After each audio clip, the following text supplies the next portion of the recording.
voltamos para concluir a apreciação dos recursos disciplinares do sacerdócio positivista em casos extremos e excepcionais.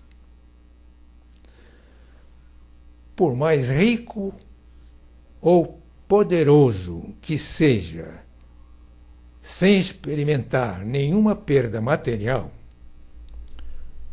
o faltoso encontrar-se-á, então, gradualmente abandonado pelos seus subordinados, pelos seus fâmulos e até pelos seus parentes mais próximos. Apesar de sua fortuna, ele poderá, nos casos extremos, ficar reduzido a prover diretamente a sua própria alimentação, porque ninguém desejará servi-lo. Embora tenha a liberdade de expatriar-se, ele só escapará à reprovação do sacerdócio universal, refugiando-se nas populações que ainda forem alheias à fé positiva, a qual deverá estender-se finalmente a todo o planeta humano. Este desenvolvimento extremo da disciplina religiosa deve, felizmente, permanecer sempre excepcional. Porém, sua apreciação distinta é indispensável para nos indicar melhor a eficácia do regime da religião da humanidade. Entretanto, por maior que seja o poder moral, ele não pode dispensar um recurso à compressão material, seja sobre os bens, seja sobre as pessoas. A legislação propriamente dita ficará sempre necessária para suprir a insuficiência da simples moral quanto às necessidades sociais mais urgentes. A consciência e a opinião seriam a miúde impotentes contra as infrações diárias, se a força temporal não aplicasse repressões físicas aos casos mais grosseiros. Além destes desvios frequentes, porém leves, devido sobretudo à inércia dos bons instintos, a mesma garantia convém ainda mais às graves aberrações que resultam diretamente do predomínio dos maus pendores. Existem, na verdade, em nossa espécie, como nas outras, individualidades radicalmente viciosas, que não comportam ou não merecem nenhuma verdadeira correção.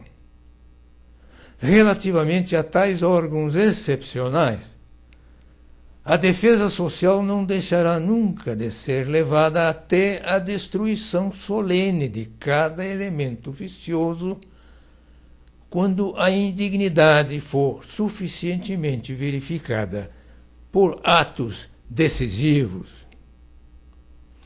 Só uma falsa filantropia pode conduzir a prodigalizar aos maus uma comiseração e uma solicitude que seriam mais bem empregadas em favor de tantas vítimas honestas de nossas imperfeições sociais. Mas, desde que a condenação jurídica, e com mais forte razão, a confiscação total ou parcial, possam ser sempre aplicadas, seu emprego deve tornar-se cada vez menos frequente, à medida que a humanidade se desenvolver.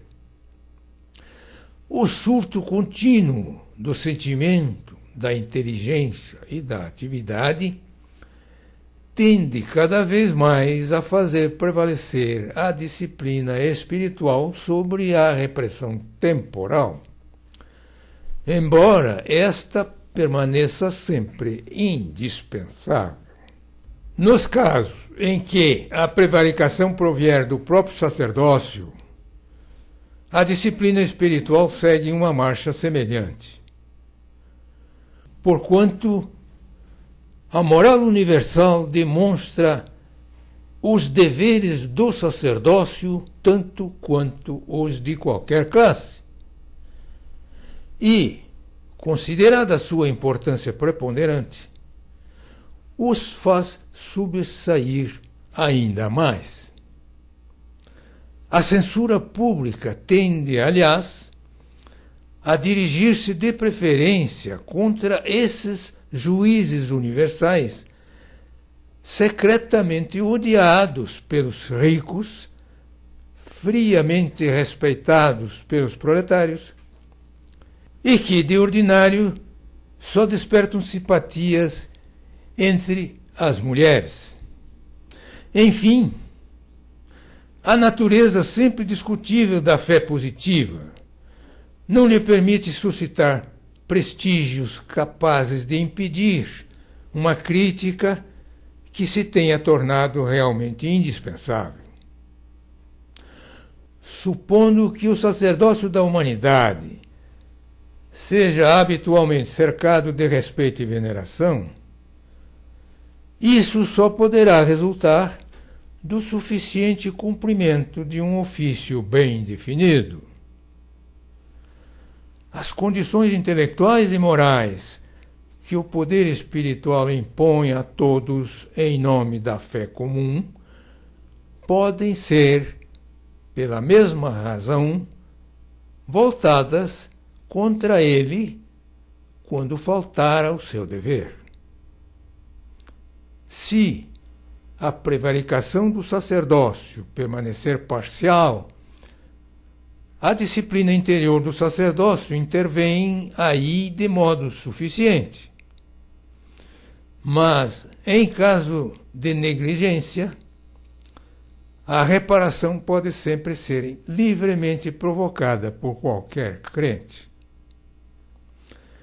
A plenitude e a precisão que caracterizam a fé positiva permitem a cada um exercer espontaneamente, sob sua própria responsabilidade, esse sacerdócio irregular que se torna eficaz quando a opinião geral o sanciona.